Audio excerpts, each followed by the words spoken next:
I'm not proud of what I did. I'm not writing this because I want sympathy or some Reddit stranger to tell me I'm not a terrible person. I'm not even sure why I'm writing it at all, maybe just to finally say it out loud, even if no one's listening. I took a job to ruin someone, not just someone, him, a man I didn't know, never met, never cared about. They gave me a name, a file, and a number with too many zeros. I said yes without blinking, because I needed the money, sure, because I had no options left, yeah, but mostly because I didn't think I'd care about him, about anyone. And for a while, I didn't. I told myself it was just another burn-it-down gig, get in, get close, get the machine from the inside, easy, clean, no blood on my hands. Not really, that's how I convinced myself, anyway. But now I can't sleep without seeing his face, the way he looked at me the last time, like he already knew what I'd done. And he was just tired of waiting for me to admit it. So this is me admitting it. This is me saying it all, even if it doesn't matter anymore, even if it's too late, even if I hate myself for how much I miss him. And yeah, maybe I was the villain in his story, but the part no one tells you is how much it costs to watch yourself become one. Anyway, it started with a file, a voice, a name, and this feeling in my gut that I should have said no. I didn't. I said yes. It wasn't some dramatic, secret agent setup. There was no trench coat, no burner phone slid across a sleek bar table, no code words, just Mara, sitting across from me in a place that smelled like scorched espresso and burnt sugar, telling me, calmly, casually, that she needed me to get close to someone, and that she'd pay me enough to make the past couple years disappear. I didn't even ask who, not at first. That's how far gone I was, how hollow. I just asked how much, and when she said it, when I saw the number, something in me unclenched for the first time in months, like, okay, I can breathe again. I can get out, pay off the shit I owe, vanish, reinvent, be someone else for once. She slid a file across the table, thick, clean, no name on the cover, just a logo I recognized but didn't fully understand. Some tech empire I'd heard whispers about, run by a man so private even Google couldn't really pin him down. Lucian Vale. Mara said the name like it tasted bad, like she wanted to spit it out but still wanted the afterburn. I don't care how you do it, she told me, just open the door, get inside, we'll do the rest. She made it sound easy, clinical, like I was just a crowbar and they do the real damage. All I had to do was wedge myself in, and it should have been easy. I've done worse for less, I've smiled through worse for nothing. At least this time I'd be getting paid, at least this time I'd know what I was, not a victim, not a fool, just a weapon pointed in someone else's direction. God, I told myself that so many times, that it wasn't personal, that I didn't care, that he was just a name in a file, and I was just surviving. But surviving starts to feel a lot like rotting when you do it for too long, and I didn't know it yet, but this was the last time I'd ever be able to lie to myself that cleanly. They pick me because I don't stand out, not in a pretty girl kind of way, not in a mysterious, head-turning, femme fatale kind of way. I'm the kind of person you forget was in the room 10 minutes after I leave, the kind people talk over, hand receipts to without looking, mistake for someone else even after 6 meetings. Invisible, that's the word. I used to hate it. I used to think it meant something was wrong with me, like I was a glitch, a paper ghost. I'd watch girls light up a space just by walking through it, and I'd wonder what they had that I didn't. Softer skin? Louder laugh? Cleaner heart?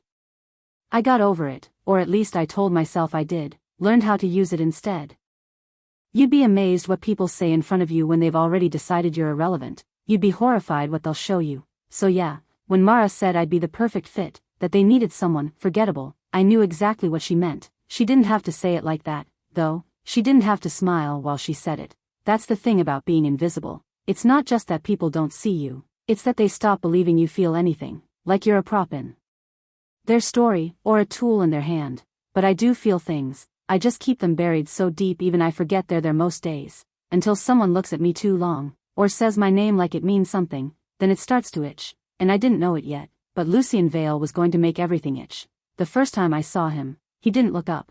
It was a meeting I wasn't supposed to be in, some strategic oversight session for department heads, which I was absolutely not, but I'd managed to slide in under the pretense of minute-taking. No one questioned it. They rarely do when you look like you belong and don't speak unless spoken to. Lucian Vale sat at the head of the table like he was carved there, still, composed. Every word he said was quiet but clipped, like he was rationing out oxygen. And God, they listened to him, even the loud ones. Even the ones who liked to talk just to hear themselves. They shut up when he opened his mouth. He didn't smile, barely blinked, didn't bother with small talk or niceties or, Hell, eye contact. He moved through the meeting like a scalpel, cutting straight to the bone of every issue, and when he dismissed it, it stayed dismissed. I remember thinking, this is the asshole they warned me about?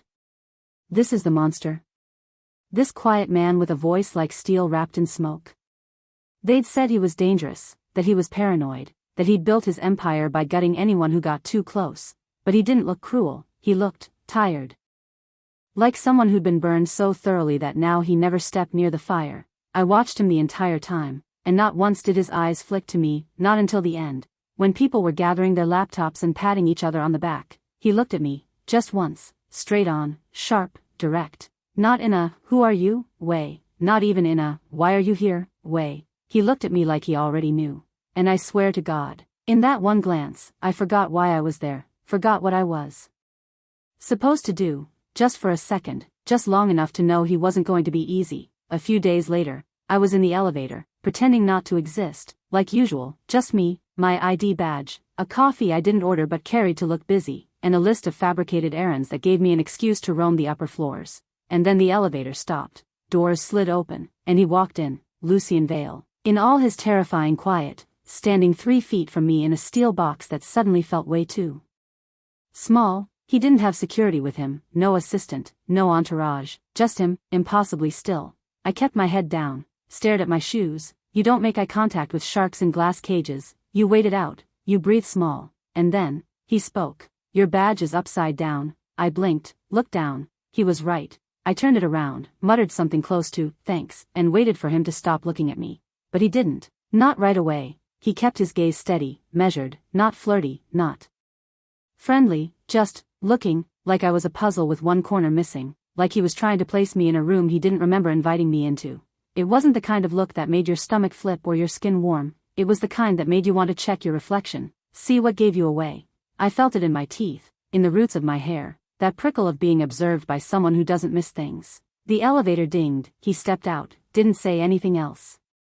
Just walked off like he hadn't just cracked something in me wide open. I stood there for 2 more floors, badge the right way up, heart the wrong way around. It was the light above my desk, this ugly, flickering strip that buzzed like a dying fly and gave me a migraine every damn afternoon. I'd submitted 2 maintenance tickets, both ignored, taped a sticky note to it once that said, kill me, just to see if anyone would notice. No one did. Then one morning, I walked in and it was fixed. No note, no email, no maintenance guy, just fixed, quietly, cleanly. I sat there staring up at it like it might start strobing again just to prove I imagined it, but it was steady, soft, a different kind of hum, like silence wearing a warm coat. I didn't connect it to him at first. Why would I? But later that day, during one of those passive-aggressive all-hands meetings where everyone fake nods and secretly scrolls under the table, Lucien made a single offhand comment to the facility's lead, something like, lighting row 5B is resolved, keep an eye out for repeat issues. No one else flinched, but I did, because 5B was my row, and I'd never told anyone else. It was such a stupid thing, a flickering bulb, a forgotten corner of a too-big office, but that tiny moment wrapped around my ribs like a wire and pulled tight. He'd noticed, and not in a make a show of it kind of way, not in a look how thoughtful I am performance, just quietly, like he saw something broken and couldn't stand to leave it that way. And I sat there under that soft, stupid light, trying not to let my throat close up over a thing as small as that. I'd gone months without anyone noticing when I skipped lunch or wore the same jeans for a week. I'd vanished 100 times before anyone even halfway remembered my name. But Lucien Vale saw a bad bulb over a desk no one cared about, and fixed it, without a word. It was just a floor plan. That's how I justified it, not passwords, not financials. Not anything that could get someone fired or sued or dragged out in handcuffs, just a map of the building, with some security badge access code scribbled in the margins. Mara asked for it like she was asking me to pick up milk. Casual, effortless. Send it when you can, she said, no pressure. I sent it 2 hours later from a burner laptop in a Wi-Fi dead zone 2 blocks from the office. I told myself it didn't matter, that anyone could have found it, that I wasn't hurting anyone, that I was just following orders. But that night, I sat in my apartment, lights off, still fully dressed, just staring at the space where my laptop had been, like it might still be glowing, like it might spit the file back out and ask if I was sure. And what got me wasn't the guilt, not at first. It was the fact that the next morning, Lucien held the door open for me, not out of chivalry, not because he was trying to be charming, Just because my hands were full of coffee trays and I was struggling, and he happened to be there, and he didn't say a word, he just paused, leaned back, and made space. And I thanked him with this stupid little laugh like it hadn't just rained glass inside my chest. He nodded once, that was all, then walked away, sleeves rolled, eyes already somewhere else, and I thought, I just gave away the shape of the place he built, like I'd handed someone a blueprint to his ribs and asked them to find the softest bone. It was just a file, but something in me cracked anyway. Because the worst part wasn't that I betrayed him, it was how easy it was to go back to pretending I didn't. It was late, most of the office had cleared out except for a handful of diehards pretending their lives didn't end at their desks. I was one of them, or pretending to be. Lucien's office door was cracked open. That never happened. I wasn't trying to snoop, okay, maybe a little, but I told myself I was just walking past, taking the long way to the printer, the way that looped by his glass walls. He was standing there, alone, jacket off, sleeves rolled, one hand braced on the edge of his desk like he needed it to stay upright, and he wasn't doing anything, wasn't typing or talking or pacing, just staring at a photo, a small one, looked old, worn, not framed, just tucked into the corner of his desk like a secret he kept forgetting to hide. I only saw it for a second. 2 kids, one with that same sharp mouth he had, like he was born with the burden of keeping it shut. He ran a thumb over the edge of the picture, so slow it felt sacred, and when he turned slightly, I saw it, a scar, faint, pale, but long. It ran just below the inside of his elbow, like something that should have killed him but didn't. I froze, not because of the scar, God knows I've seen worse, but because of the look on his face. He wasn't cold, or calculating, or smug or detached or any of the words I'd been using to keep him in a box I could handle. He looked tired, like someone who'd survived something he never talks about, like someone who carries ghosts he doesn't introduce. And I don't know what the hell happened inside me, but my throat got tight, and I had this sharp, stupid thought. You know that look, because I do. I've seen it in mirrors, after phone calls, after goodbyes, after empty fridges and eviction notices and one-way bus tickets I couldn't afford. That blank, stretched out stare like if you breathe too hard, the grief might rip open again. I ducked away before he saw me, didn't even make it to the printer, went straight to the stairwell, sat on the concrete, and tried not to shake. Because for the first time since I started this whole damn thing, I wasn't sure which of us was the target anymore. It was during a strategy review, one of those tense, too quiet meetings where no one wants to be the first to breathe wrong. Lucien was pacing, not frantic, just thoughtful, calculating, like he was putting something together in real time and didn't want to be interrupted. And then some VP who always talked like his mouth was full of sand, made a comment about the loyalty gap between departments. Lucien stopped, dead center of the room, looked up from the numbers and said, with this completely unreadable calm, "Loyalty's cheap, especially the kind that smiles at you while it pockets your blood." The room went still, and I laughed, too fast, too loud, too sharp around the edges. I covered it quickly, turned it into a cough, a throat clear, nothing, but the damage was done. Half the table flinched, a few looked at me like I'd cracked a bone in public. He didn't, he just blinked, let the silence stretch, then moved on. But my whole body went cold. I could feel the flush crawling up my neck like guilt in real time, because I knew who the joke was about. It wasn't hypothetical, it wasn't some broad corporate metaphor. It was me, or someone like me, someone sent in smiling, someone with soft hands and a snake in their pocket. And it wasn't just that he said it, it was how he said it,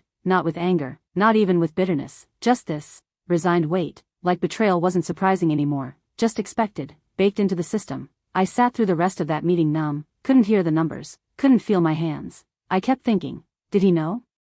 Did he see me flinch? Did he hear what my laugh really meant? I shouldn't have cared, but that's the part that scared me. I did. It was nothing, just the kind of accidental brush that happens in narrow hallways and crowded project rooms when everyone's too busy pretending they aren't exhausted. He was reaching past me for a file. I turned too fast, and his hand, his fingertips, grazed the inside of my wrist. That was it, barely a touch, not even skin to skin, just the ghost of it through my sleeve. But it lit something up in me that had been dead so long I forgot what it was like to want anything, not sex, not even affection, just contact, something real. Something that wasn't calculated or transactional or staged for effect. I froze. He didn't. He just took the folder, nodded once like nothing had happened, and moved on, like it hadn't short-circuited every nerve in my body for half a second. And God, I hated myself for how I stood there afterward, fingers clenched like I was holding the imprint of him. like I was afraid to move and lose the ghost of that moment. Because I wasn't supposed to feel anything. I was supposed to be professional. I was supposed to be detached. I was supposed to remember what the hell I was doing here. But all I could think about was how warm his skin felt through the fabric, how my body didn't flinch, didn't tighten, didn't scream like it usually does when someone gets too close. It just ached, quietly, shamefully, like it wanted more, like it didn't care that I was the weapon and he was the mark. And I knew that was dangerous. I just didn't back away. It wasn't even a full sentence this time. Mara just texted, like she always did, like she wasn't asking for pieces of a person. Need access logs, just the exact tier. Weekly pull is fine. I stared at the message for a long time, too long, like the words might rearrange themselves into something less rotten. I told myself it wasn't that big, that it was just metadata, timestamps, swipe-ins and late nights, no content, no context, nothing personal. Except it was personal, because Lucien worked late. He moved like a ghost after hours, floating through different floors, logging in from weird places he never told anyone about. And I had the keys, because someone trusted me with the internal tools, because I'd earned just enough access by being helpful, quiet, forgettable. So I pulled the logs, stripped the identifying markers, tried to pretend I didn't know exactly what I was doing, and then I sent it, a zip file, clean, neat, all wrapped up in silence. Mara replied with a thumbs-up emoji. That was it, just that. Like I'd passed a quiz, and I sat there, alone in my apartment, staring at that emoji like it had fangs. Because this time, it wasn't just blueprints or badge codes or floor plans. This time, I gave away his patterns, his shadows, the parts of him he never said out loud. I thought I could handle this, that I was above guilt, that the money would be enough to drown it all out. But I felt it in my throat afterward, in my teeth, like I'd swallowed glass. And the worst part? He asked if I was okay the next day.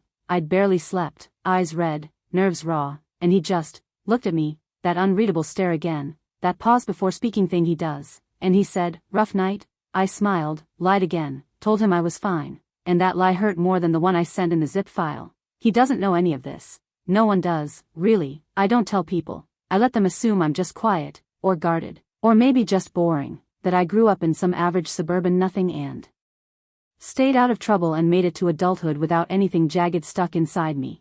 But that's not true. There was a fire, when I was 8, not a metaphor, a real one, gas leak, space heater, faulty wiring. They never fully decided whose fault it was, just called it a tragedy and moved on. I still remember the way the air smelled, like melted plastic and old paperbacks, like grief learning how to crawl. The scars aren't big, not the visible ones, one on my shoulder, one under my jawline, that you can't see unless the light hits right. The rest are inside, burned in places that never grew back quite right. After that it was foster homes. I bounced around like a suitcase nobody wanted to unpack, learned to fold myself small, say thank you, don't cry, don't expect seconds, don't tell anyone if you wake up screaming. The last one I stayed in for over a year, long enough to get my own drawer, long enough to almost believe I was wanted, until I wasn't. Then came the therapist. She was supposed to help.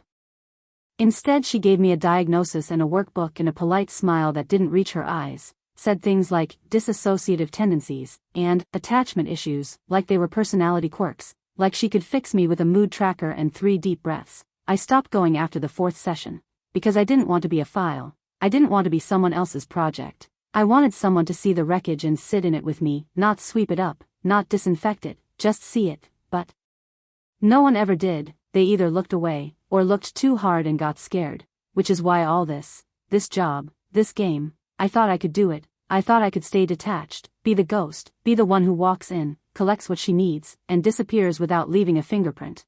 But Lucien doesn't see a ghost when he looks at me, and that's starting to become a problem. It was late again. Of course it was. That weird hour between go home and give up, when the lights buzz louder and even the air feels overworked. We were the only ones left in the analytics bullpen, me pretending to troubleshoot a sync issue, him reviewing quarterly fallout like it might personally offend him. He didn't look up when he spoke, just kept scrolling, voice low, like he wasn't even talking to me. I used to wait by the door for my brother. That's all he said at first, just that, and it landed so quietly I almost missed it. I didn't say anything, just stop typing. I was 9, he was 15. Used to swear he'd come back after school, just need a break, he'd say. Lucien gave this weird little laugh, dry and cracked at the edges. That break turned into a decade. Still no eye contact, no dramatic pause, just facts, sparse, clean. I didn't ask what happened to the brother, Didn't need to. You can hear that kind of absence in a person's voice. It's not a hole, it's an echo. He kept scrolling through reports like none of it mattered. Like he hadn't just handed me a splintered piece of himself without warning. And I wanted to say something, anything. But what do you say when someone casually admits they were left behind like furniture? That you get it? That you know what it's like to be the thing someone walks out on without saying goodbye? Because I did, I do. I've waited by doors too, for moms, for caseworkers, for people who said 5 minutes and meant forever. And suddenly, he didn't feel like the mark anymore. He didn't feel like the cold-blooded exec I was supposed to dismantle one password at a time. He felt like something I recognized, a ruin dressed in expensive fabric. And the worst part was, he never looked at me while he said it. Like he knew if he did, it'd make us both bleed. I didn't mean to fall asleep, I wasn't. Even in bed, just curled up on the couch with my laptop open, pretending to research user access roles while a rerun played in the background. One of those nights where your brain is too loud for anything to make sense, so you just sort of wait it out. And then I was somewhere else. Not with him, not like that. But near him. He was sitting on a bench. Some park I don't recognize. Trees with no leaves. Wind that didn't make any sound. He looked smaller, not physically, just diminished, worn thin. In a way I'd never seen when he was awake. I sat down beside him, and he didn't look at me, just stared forward and said, I know, that's it, no context, no accusation, just I know. And I felt this thing crack open in my chest. This aching, awful grief that didn't belong to the dream but bled all over it anyway. I woke up crying, not gasping or screaming or shaking, just silent tears on a pillow I don't remember laying down on, my throat tight, my chest heavy, like I'd lost something I never really had. And the worst part? I didn't even know what the dream was about, not exactly, just that it stayed with me, like smoke in the walls. I didn't sleep the rest of the night. Just lay there watching the ceiling flicker with passing headlights, my body still tense like it hadn't realized I was awake. Every time I closed my eyes, I saw him on that bench, waiting, or maybe knowing I wouldn't stay. And I hate that I wanted to go back, even knowing I'd wake up broken again. The meeting was brutal, as usual, cold shoulders, sharp eyes, and that undercurrent of silent judgment like everyone was waiting for me to slip up. Again, I was running through the usual mental checklist of how to stay invisible, how not to say the wrong thing, how to survive the next 20 minutes without making a scene. And then it happened. Lucien, who usually spoke only when necessary, cut in, not with a big dramatic defense or a pointed back off, but with this quiet, precise correction that shifted the room's temperature without anyone really noticing. Actually, her analysis aligns with the latest data. He said, voice low but firm, just like that. The room paused, the edge in the conversation dulling for a beat, and I swear I felt my heart stop, then start racing like it was trying to catch up. I wasn't prepared for it, for him to stand up for me like that, for me to feel that twist in my gut, a mix of surprise, confusion, and something dangerously close to hope. I wanted to hate it. I told myself I should, because falling for him was the last thing I needed. But the truth is, that moment cracked something open inside me, something I'd been trying to seal shut with bitterness and distance, and I hated how much it scared me, because now I was tangled up in this mess where I couldn't tell if I was protecting myself or falling deeper into the fire. And it wasn't over yet, not by a long shot, because just as that quiet defense settled, I caught the flicker in his eyes, like he was wrestling with his own ghosts right there in the boardroom, and I knew, somehow, this was just the beginning of a much darker fall. It wasn't some grand gesture.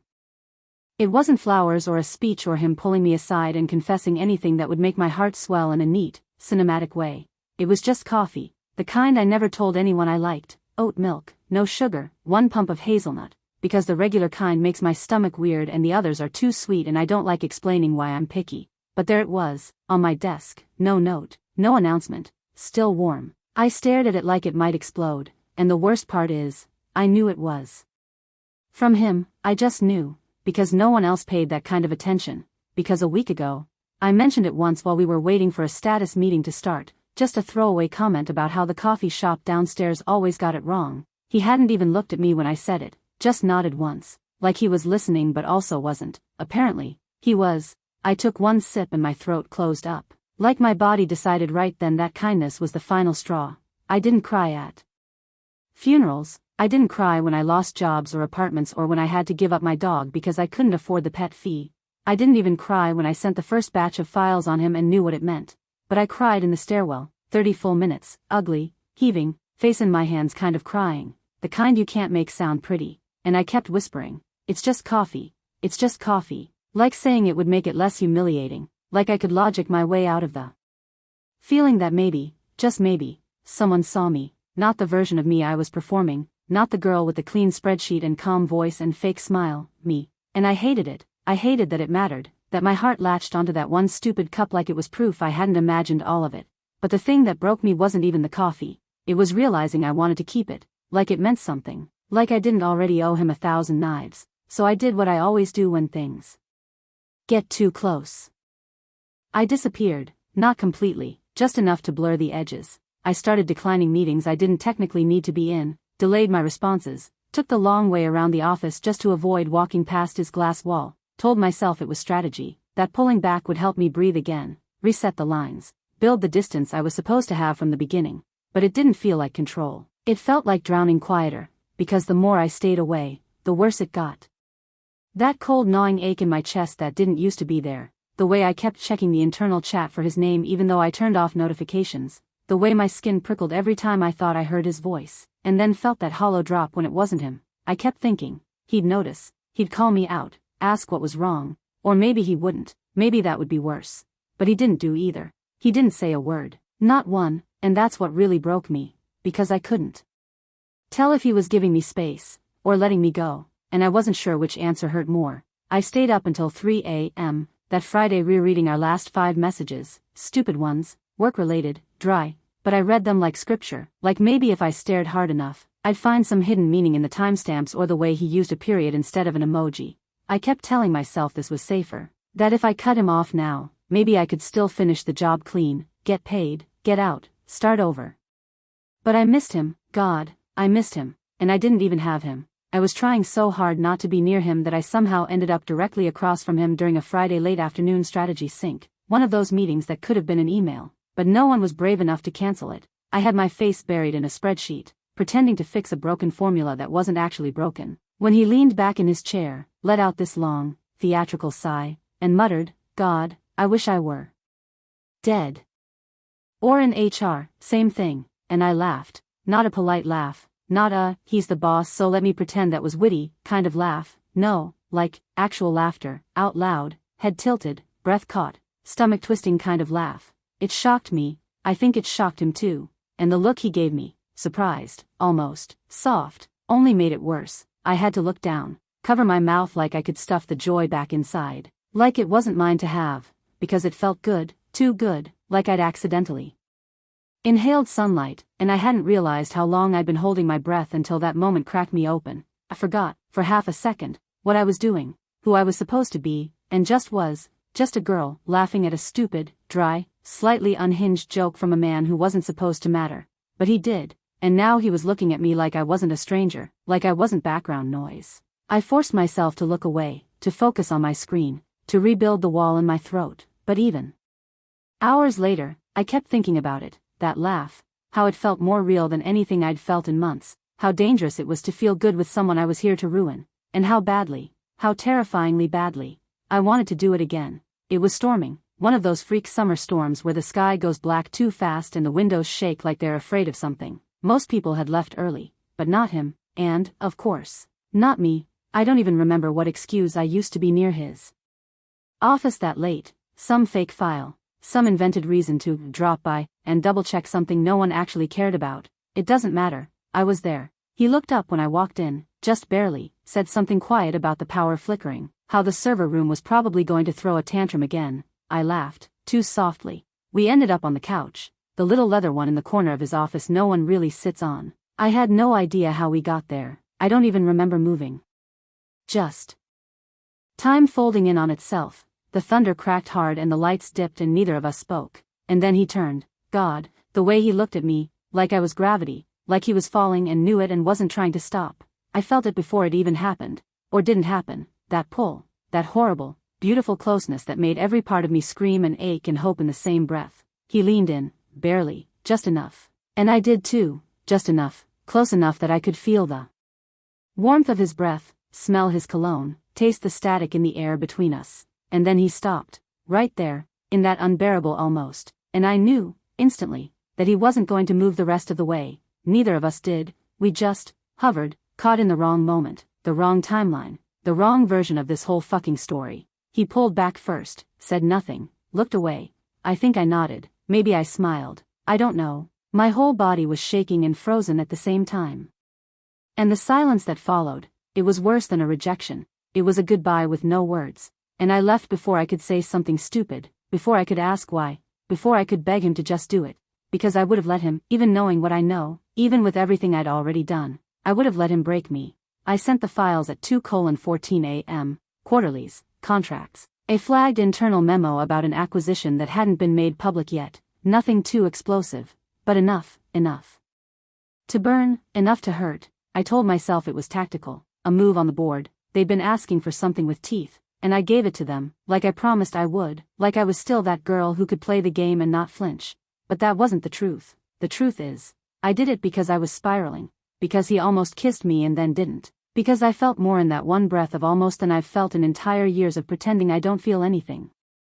Because when he looked away, it gutted me, and somewhere, deep and ugly and quiet, something in me said you need to end this before he does. So I hit send, out of fear, out of spite, out of this sick need to remind myself that I still had the knife, that I wasn't the one bleeding. I watched the progress bar crawl across the screen like it was mocking me, 98%, 99%, done, and I sat there, frozen, staring at the empty inbox like maybe if I stared hard enough, it would undo itself. It didn't. My phone buzzed an hour later, not him, not them, just some automated ping from the drop server confirming receipt. No thank you, no good job, just a cold system message, like the universe saying, congrats, you broke something again. I closed the laptop, tried to sleep, couldn't, my hands wouldn't stop shaking. I kept thinking, if he finds out, there's no coming back. And maybe that's what I wanted. Maybe I needed to light the bridge on fire before I got tempted to cross it again. But even as I curled up under the blanket and tried to breathe like a normal person, all I could hear was his voice, that dumb little joke, that sigh, the way he said my name when he thought no one was listening. And I knew, this wasn't control. This was sabotage dressed as survival. And I wasn't sure who I was trying to destroy anymore. It was one of those off hours again, past sunset. Too early for it to be tomorrow, the kind of time when everyone's gone home except the ghosts. And the people too afraid to face them. I didn't hear him coming, he was just suddenly there, leaning in the doorway like he'd been watching me type the same sentence 3 times and delete it just as many. He didn't say hi, didn't ask what I was working on, just stood there with his arms crossed and that unreadable look he gets when something's chewing at him from the inside. Why are you running? Just that. No accusation, no fire, just the question, and I couldn't breathe. Because it wasn't about the leak, he didn't know, not yet. This was about me, about the way I'd been dodging him, skipping meetings, disappearing into hallways like a ghost of myself. I'm not, I said too quickly, too practiced, the kind of lie that tastes sour as soon as you speak it. He raised an eyebrow, just slightly. You are. I looked down, pretended to check my screen, anything not to meet his eyes. He didn't move, didn't say another word, and something about the silence, the sheer weight of it, made my throat close up. I wanted to scream, or confess, or crawl into the floor and never be seen again. I don't even know which urge was louder, but I couldn't answer him, not truthfully, not without unraveling completely, because how do you explain that you're running from something you already ruined? That getting close to him felt too much like forgiveness, and you don't think you deserve it? I waited for him to push, to demand something I couldn't give, but he just sighed, soft, almost disappointed. Okay, he said, like he didn't believe me, but wasn't going to press. I'll stop asking. He turned to leave, and for the first time, I almost said it, almost told him the truth, almost told him don't stop. But I stayed silent, and he walked away. I wrote it at 1:47 a.m., after pacing the apartment like I was avoiding landmines. No music, no wine, just the sound of my own breath and the hum of guilt under my skin. It wasn't long, just, I'm sorry, you didn't deserve this, you didn't deserve me. I stared at it for 13 minutes, my fingers hovering over the send button like maybe if I waited long enough, the words would dissolve on their own. I kept thinking about that night in his office, the way he didn't push, the way he looked tired, but not angry, just done. And maybe that's what hurt the most, that he let me lie, that he let me walk away without calling me out, like he'd finally accepted that whatever he thought I was, I wasn't. I don't know what I thought sending the message would fix. He wouldn't forgive me, he shouldn't. It's not like I slipped. I chose this, chose the money, the damage, the lie. I backed out of the message, deleted the draft. Even the apology felt selfish, like I wanted something from him I hadn't earned. So I didn't send it, I haven't. I just sat in the dark, phone still in my hand, Stomach knotted around a silence I didn't know how to carry, and then I checked to see if he was online. He wasn't. But my last message still said, read, 3 days ago. And suddenly, I couldn't remember what we were before that, if we were anything at all. I think I stopped breathing somewhere between the screen and the silence. And that's when the second notification came through. The news hit like a fist to the gut, a headline blasting across every financial site we monitored. Confidential deal collapses amidst data leak scandal. I saw the emails flood his inbox before anyone else did, 1,000 words. I didn't dare read, but could feel in every frantic ping on my phone. He looked different that day, not angry, not shocked, just broken in a way that made my skin crawl, like he'd been expecting it all along. But that didn't make the blow any softer. I kept watching him from across the room, how his jaw tightened, how his eyes flickered over the screens without really seeing, how his breath hitched once, twice, like he was holding something back. I wanted to tell him it wasn't supposed to happen this way, that I didn't want to be the reason, that I was sorry, but the words caught in my throat, because the truth was uglier. I was part of this mess, not just a bystander or a victim of circumstance, but the one who'd lit the match. And the worst part? He wasn't surprised. That cold, unreadable look he gave me later in the empty hallway. It wasn't disappointment, it was betrayal, but not the kind you scream about, the kind you swallow, slow and bitter. When you realize the person you thought you knew was never who you thought they were. And I knew, this was far from over, because if he saw me like that, if he already knew, then what the hell was I still doing here? He closed the door behind him so quietly I didn't even realize he was in the room until he spoke. I'm not here to make a scene, that was the first cut, because I wanted him to yell, scream, say something ugly and sharp and loud so I could hate him for it, so I could armor up and pretend like I didn't deserve it. But no, just calm, just cold, just controlled devastation in a pressed shirt and a voice that didn't shake. He didn't sit, he just stood there, watching me, like I was a stranger. Breaking into my own body. I've known for a while, he said, no accusation, no heat, just facts laid bare like bones, the leak, the fake background, the way you always seemed to be exactly where I didn't need you to be. I opened my mouth, closed it, opened it again like maybe, this time, something useful would fall out. Nothing did. He kept going. I wanted to believe it was a mistake, or that you'd stop, or that maybe I was wrong. Another cut, deeper, because the worst part wasn't that he knew, it was that he hoped he didn't. I gave you space, he said. I gave you time to come clean. I waited. Still no anger, just the weight of it, the disappointment you can't shout away. I think I wanted it to mean something, he added, and that was the blade between the ribs. Because I did too, God, I did too, and now it was rotting in the air between us. This dead thing we both pretended was still breathing. I don't need an explanation, he said, I just need it to be over. I don't remember sitting down, or breathing, or blinking, just my throat closing and my hands gripping the edge of the desk like I was trying not to fall straight through the floor. He didn't wait for me to speak, just turned, walked out, didn't slam the door, didn't look back, and I should have followed, I should have screamed, I should have said something other than nothing. But all I could do was stare at the chair he didn't sit in and wonder how long he'd been pretending not to see me like this. He didn't fire me. I thought he would, honestly. I wanted him to. I kept waiting for the security badge to stop working, for my inbox to vanish, for someone from HR to tap me on the shoulder and say, you need to come with me. But nothing happened. He just let me stay, didn't speak to me for 2 full days, walked past me in meetings like I was air, never looked at me, but never looked away either, just ghosted in plain sight. And then came the sentence, not an outburst, not a threat, just a quiet ambush in the hallway, right after a strategy briefing where I'd managed to pretend I wasn't shaking the whole time. He stepped beside me, close enough that I felt it in my lungs.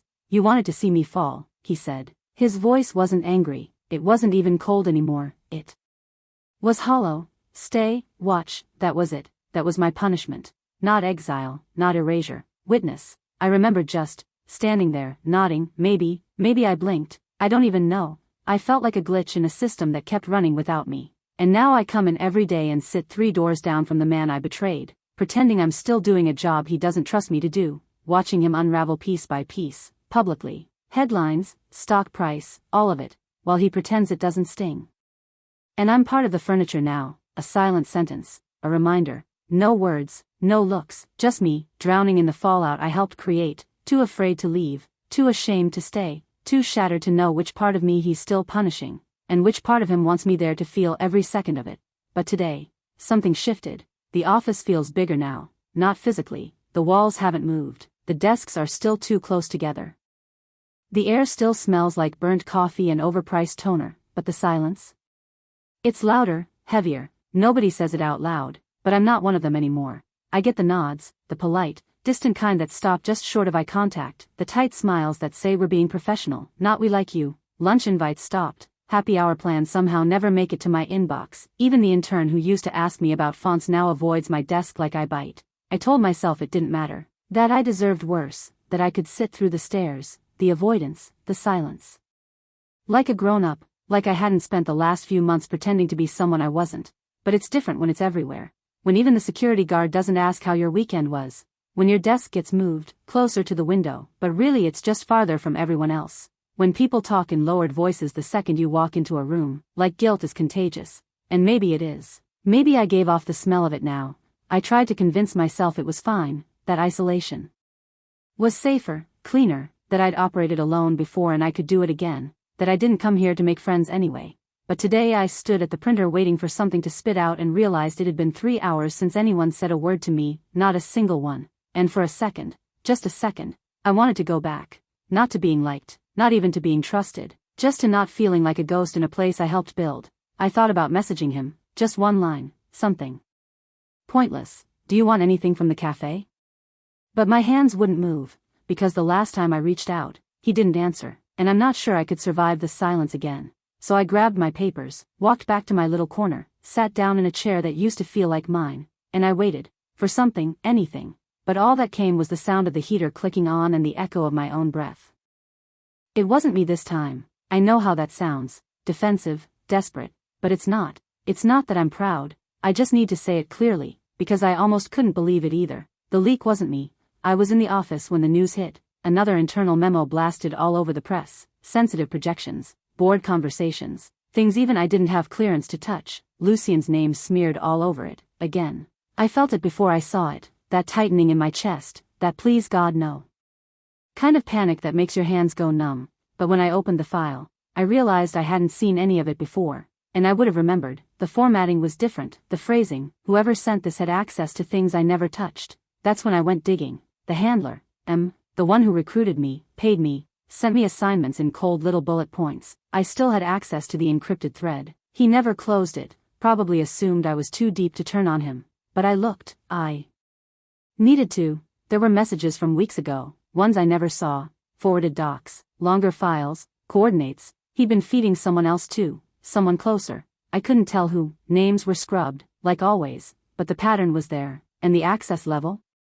It wasn't low level. Jace, it had to be Jace, the golden boy, the fixer, the one always hovering near Lucien's shoulder like a shadow with teeth. I should have seen it sooner, the way he asked questions, the way he watched me, even when he smiled like we were on the same side. I sat there with my phone glowing in the dark and felt it shift inside me, this cold, hollow thing I'd been dragging around. I wasn't the only traitor. I wasn't even the worst one, and that should have made me feel better.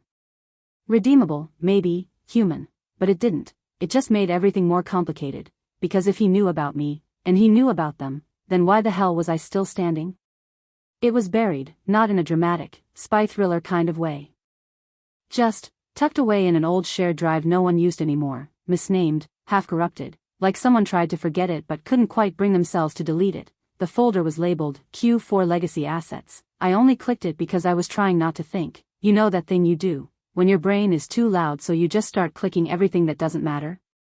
Inside were a dozen spreadsheets, a few archived slide decks, and one audio file, just, V_13, wave, no context, no date, just there, waiting. I almost didn't open it. But then I did. It was him, Lucien's voice, quieter than I'd ever heard it, not cold, not calculated, just, tired, real, like he was talking to himself and forgot the mic was still on. I just want to know why, he said. I don't need revenge, I don't need to ruin anyone, there was this pause, too long, the kind that feels like someone pressing a thumb into a bruise.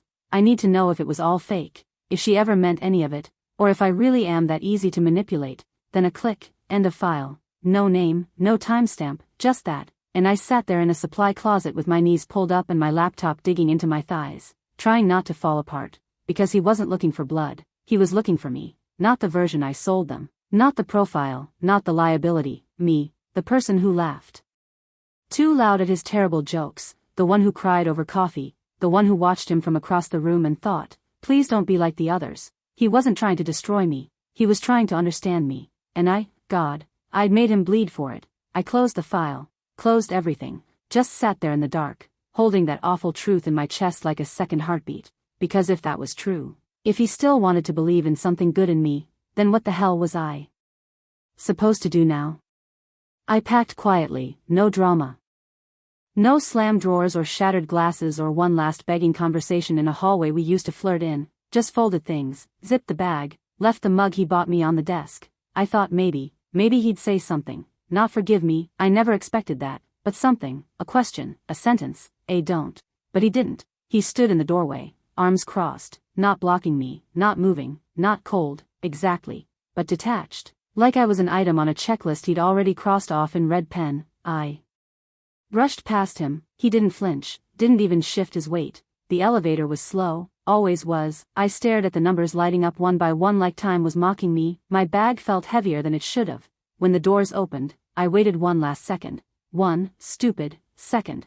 And he didn't call after me, didn't chase me, didn't care. That was the part one wasn't ready for, not the leaving. I'd rehearsed the leaving, had lines for it, even, something clever, something tragic, something he'd remember, but I never said them, because he let me go the exact way I used to let everyone go, quietly, like I didn't matter, like none of it mattered. The silence I used to crave suddenly felt like a punishment, a void, a black hole swallowing up everything we didn't say. I walked out like a ghost leaving her own funeral. No one noticed.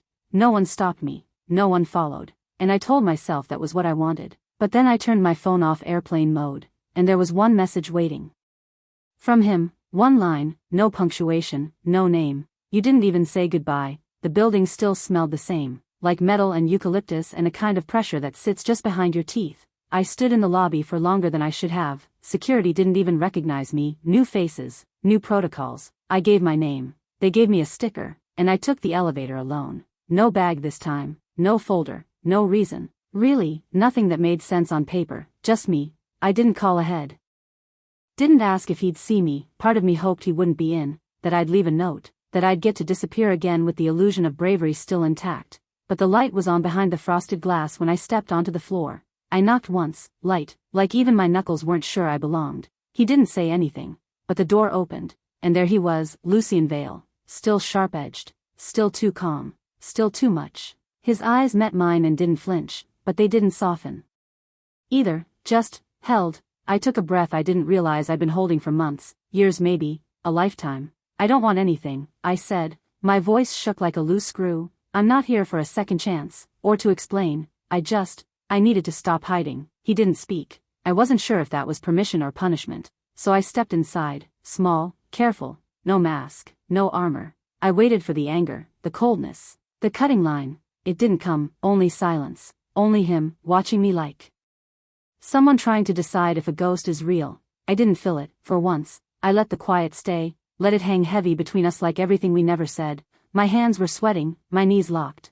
But I stayed, and then, he said my name, just my name, nothing else. And it broke something open in me I thought I buried for good, because the way he said it, like I was still real, like I was still there. And maybe, I could still be. He just stood there, quiet, no lecture, no accusation, just that look, like he was waiting, not for an excuse, but for something real. Finally, he said it, soft, like it hurt to ask. Why are you here? I swallowed hard, felt every word catch like glass in my throat. Because, I started, voice cracking before I even knew what I was saying. I broke the only thing I ever wanted, and I want to learn how to fix it. There, I said it, no grand apologies, no promises I couldn't keep, just that messy truth hanging between us, raw and exposed. He blinked.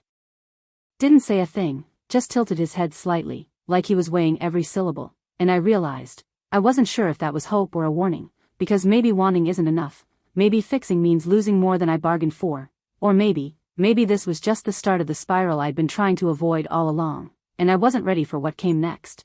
But it was coming anyway. I don't know what happens next. Maybe there's more pain, maybe more silence, maybe I'm still fooling myself, thinking this can somehow work, but for the first time in a long time, longer than I can even remember, I want to find out. I want to know if there's something left beyond the wreckage I made. If there's a way to be more than the lies, the scars, the promises I never kept. I don't have answers, I'm still tangled in the mess. But maybe, just maybe, that's where it starts. And if that's true, if there's a chance, then maybe it's worth all the waiting, all the breaking, all the coming back to this same damn place. Because even now, with everything still spinning, I feel something faint stirring, a flicker, a pulse, and it's telling me this isn't the end, not yet, something's coming, and I'm still here.